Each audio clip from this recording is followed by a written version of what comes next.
Welcome to Kiddo Magic, your guide to spelling rules in the English language. Today, we'll be discussing how to improve your child's spellings. Foundational Skills, Part 1. We'll first talk about phonological awareness. This is the ability to recognize and manipulate the spoken parts of a word. It is the foundation for learning to read. It's the ability to recognize and work with sounds in spoken language. And some kids pick it up naturally, but others need more help with it.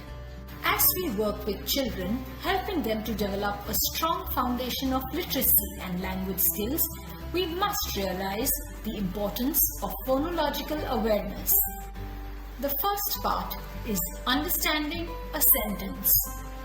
This has to be understood is the rat is fat. Then moving on to syllables, where rat is a one-syllable base word, whereas a rattle is a two-syllable base word. We ask the students to place their palm under the chin or clap every time they open their mouth to identify the number of syllables. Then we move on to rhyming words. Cat, fat, mat, big, pig, big, hop, pop, stop. This is purely oral and auditory. They have to understand that words which end in a similar pattern are rhyming words. Phonemic awareness is the ability to identify and manipulate individual sounds, that is phonemes, in spoken words. When we identify where the sound is in the beginning, medial or end position. Recognizing which words in a set of words begin with the same sound, like bell, bike and boy, all have b at the beginning. So isolating and saying the first or last sound in a word, for example, the beginning sound of bug is b. The ending sound of pot is t. This is a very important aspect. Combining or blending the separate sounds in a word to say the word. A, p. We combine it or blend it to say map. The opposite being breaking or segmenting a word into its separate sounds. Up is broken up as up.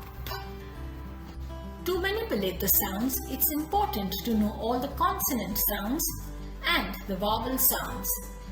The short vowel sounds for A is A, E is E, I is I, O is O, U is O. We are now going to manipulate sounds using counters. We're avoiding letters because we don't want to distract our students.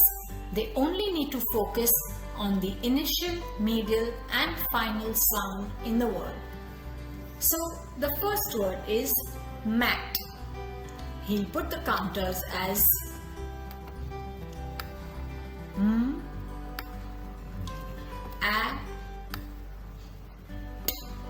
Now if I say change mat to map, he has to analyze that the last sound changes and hence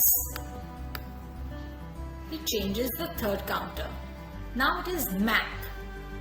Change map to lap. So here he analyzes that the first one changes, the first sound.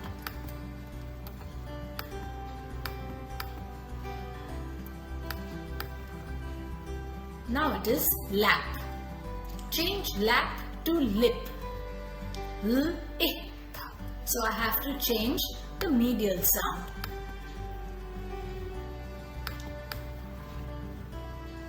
The colors have no significance except for the fact that a different color is used when the sound changes. Now we'll use it with letters. So you can place magnetic letters or wooden letters in a semicircle or simply give a sheet of paper where the students write it. So you will say, show me. Change t to at. Change at to fat. Change fat to fan. Change fan to fin.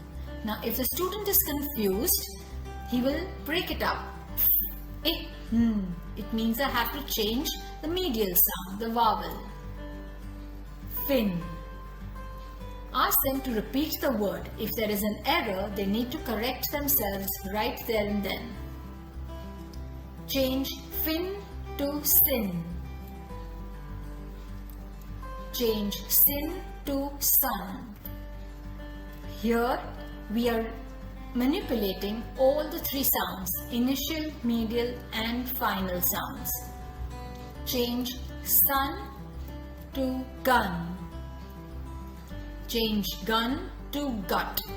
So on and so forth. Hope this helped you. Thank you.